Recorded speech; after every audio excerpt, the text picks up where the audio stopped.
का दिन बहुत बड़ा है क्योंकि कांग्रेस ने भी पूरी प्लानिंग कर ली है और राहुल गांधी के साथ तमाम सांसद भी मौजूद रहेंगे। वहीं से काफिला शुरू होगा। आइए अब सीधे बॉर्डर का रुख कर लेते हैं कि जमीनी हकीकत आज 29वें दिन क्या कहती है, क्योंकि अन्नदाता लगातार डटे हुए हैं। और सीधे प्रभाकर मिश्रा, मैं आपके पास आ रही हूं बिना देरी किए अब, क्योंकि अन्नदाता ने जो केंद्र सरकार की तरफ से प्रस्ताव भेजा गया था उसको ठुकरा दिया है और किसान कह रहे हैं कि बातचीत करनी है तो कोई ठोस प्रस्ताव लेकर आए जिसमें हमारे मन मुताबिक बात हो, अन्यथा बात नहीं होगी।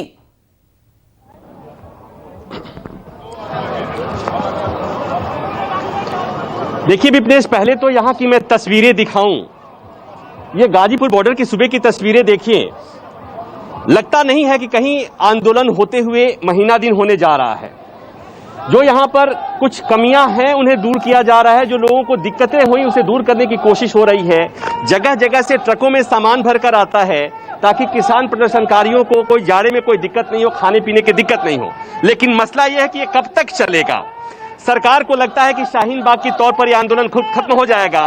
किसान मानने को तैयार नहीं है। हमारे साथ कुछ किसान हैं और रमेश मलिक हमारे साथ हैं। क्या लगता है, सरकार ने तो कहा है कि आप लोग बातचीत करने के लिए आइए, फिर दिक्कत कहाँ है? देखो, हम बातचीत करने के लिए बहुत तैयार हैं, ये नहीं कि हम तैयार नहीं हैं। एक तो सरकार अपनी जिद ये छोड़ दे कि शर्त लगा के बिल्कुल ना बुलावे, ठीक है, कि भाई हम तीनों कानूनों में संशोधन को तो तैयार हैं, संशोधन को तो तैयार हैं, मगर हम इन्हें खत्म नहीं करने के, ठीक है। मैं प्रधानमंत्री जी से हाथ जोड़ के विनती करता हूं कि प्रधानमंत्री जी ये जिद छोड़ कर और उनसे ये बात करो। पहले तो जो आपने वादा किया था कि 1 करोड़ का जो आपने पंजाब में पुराली का उसका कहीं भी जुर्माने का काम किया, अगर किसान करोड़पति होता तो वो बेचारा पुराली क्यों जलाता? लेकिन एक बात बताइए मलिक साहब, यही बात तो आ रही है कि उधर सरकार ने जिद किया, जो आप बात कह रहे हैं, तो ये बात ये भी हो सकती है कि किसानों ने भी जिद किया हुआ है। हाँ, क्योंकि जो वादा उन्होंने किया था कि हमने इनकी ये मांगे तो मान ली, और इन 3 बिलों पर हम बैठ कर बात करने को तैयार हैं। हम नू कह रहे कि आपने तो एक भी पूरी नहीं करी। इन तीनों को अमली जामा पहनाने के बाद इनको बुलाते और बुला के उन तीनों कानूनों पर बात करते, ठीक। कुछ ये सोचते, कुछ तुम सोचते, हो सके समाधान निकल जाता। एक बात बताइए, अब कांग्रेस के जो नेता हैं राहुल गांधी, सबसे बड़े नेता हैं, वो 2 करोड़ किसानों का समर्थन पत्र कि किसानों के वो जा रहे हैं उधर। अब आप एक बात बताइए कि क्या आपको नहीं लगता है कि इसमें राजनीति के दखल होने से किसान आंदोलन कमजोर होगा? नहीं, देखिए बात यह है, हर राजनीतिक दल, चाहे वो बीजेपी हो, चाहे वो जो विपक्ष में रहता है, वो इस काम को तो करता ही करता है, ठीक है।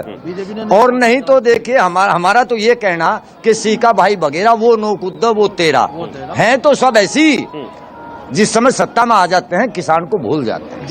ये बात महत्वपूर्ण बात हो गई कि जब कोई भी पार्टी जब सत्ता में आती है तो किसानों को भूल जाती है। एक बार फिर मैं यहाँ की तस्वीरें दिखाना चाहूंगा। ये यहाँ पर जो किसान प्रदर्शनकारियों में जोश भरने के लिए कुछ इसी तरह की गाड़ियां घूमती हैं, उस पे गाने बजते हैं, कभी देशभक्ति के गाने बजते हैं, कभी किसानों से जुड़े हुए गाने बजते हैं। और ये मैं दिखाना चाहूंगा कि यहाँ की तस्वीर, इसी तरह की गाड़ियां आती हैं और इसमें किसानों के लिए जो जरूरी कपड़े होते हैं, चाहे वो सॉक्स हो या कुछ कंबल, कुछ पेस्ट, मंजन, साबुन, इस तरह की चीजें या खाने पाने की चीजें भी बांटी जाती हैं। यहाँ आप देखेंगे कंबल बांटा जा रहा है। तो कुल मिलाकर ये कि आंदोलन में किसानों की संख्या लगातार बढ़ रही है। पहले लोगों को ऐसा लगता होगा कि जैसे जैसे वक्त बढ़ेगा आंदोलन कमजोर होता जाएगा, लेकिन जो यहाँ की सूरत दिख रही है कि किसानों की संख्या लगातार बढ़ रही है और जोश में कोई कमी नहीं है, किसी तरह की परेशानी नहीं है, तैयारी रोज मुकम्मल होती जा रही है। ये आप देखेंगे किस तरह से यहाँ पर सामान आ रहा है। तो कुल मिलाकर ये कि जो सरकार, जो लोग बार बार कह रहे हैं कि शाहीन बाग की तरह से ये आंदोलन खुद ब खुद खत्म हो जाएगा, रोज आंदोलन मजबूत होता जा रहा है। तो ये है गाजीपुर बॉर्डर की सुबह की तस्वीर। विपनेश, ठीक है प्रभाकर मिश्रा, देखिए गाजीपुर बॉर्डर की जो 29वां दिन है वो तस्वीर वहां से कैसी दिखाई दे रही है, किसानों से बातचीत करते हुए साफ तौर पर दिखाई। आइए अब सीधे आपको वरुण सिन्हा के पास लिए चलते हैं। वरुण सिन्हा, आपके पास सीधे आ रही हूं। सिंघू बॉर्डर पर रणनीतियां बनती हैं, कल जो बात सामने निकल कर आई कि प्रस्ताव खारिज कर दिया, आज किसान की क्या प्लानिंग है, क्या होगी अगली रणनीति, बात कीजिए और तस्वीर भी दिखाइए। देखिए 10:30 बजे एक मीटिंग होगी। उस मीटिंग में तय किया जाएगा कि अब आगे रणनीति क्या तय करनी है।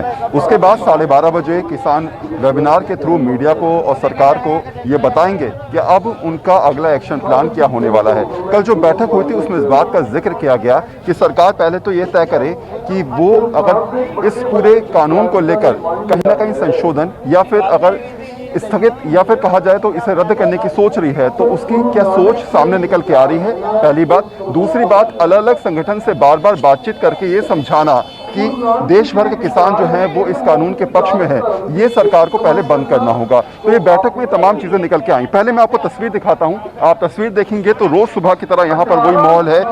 तमाम किसान सुबह उठकर आंदोलन में शरीक होने पहुँच जाते हैं। आज क्योंकि महत्वपूर्ण दिन है, आज इसलिए महत्वपूर्ण दिन है क्योंकि आज किसान अपनी तरफ से 29वें दिन ये स्पष्ट कर देगा सरकार को कि आगे अगर बातचीत आपको करनी है तो किस रणनीति के तहत करनी होगी, किस तरीके से आपको जो है वो आगे बढ़ना होगा और किसान आपकी बात पर कैसे अपनी स्पष्टीकरण देगा, आज ये स्पष्ट हो जाएगा। तो मेरे साथ कुछ किसान हैं, पहले मैं उससे समझ लेता हूं कि कल जो मीटिंग हुई उस मीटिंग में ये बात रखी गई कि पहले सरकार ये तय करे कि अलग अलग संगठनों से बातचीत करनी बंद करे और जो आंदोलन कर रहे हैं पहले उनसे बातचीत। वरुण, ब्रेक के लिए रुकना है, मुझे ब्रेक के लिए रुकना है। मैं चाहूंगी कि ब्रेक के बाद यहीं से अपनी बात को आगे बढ़ाइएगा, किसानों से बातचीत कीजिएगा, क्योंकि ग्राउंड जीरो पर न्यूज़ 24 संवाददाता मौजूद हैं। सबसे बड़ी कवरेज लगातार जारी है। छोटा नमस्कार, मैं हूं मानक गुप्ता। अगर आपको हमारा ये वीडियो पसंद आया हो तो इसे लाइक और शेयर जरूर करें और हाँ, हमें सब्सक्राइब और फॉलो करना ना भूलें ताकि आप देश और दुनिया की कोई खबर मिस ना करें। तो जुड़े रहिए हमारे साथ और देखते रहिए न्यूज़ 24।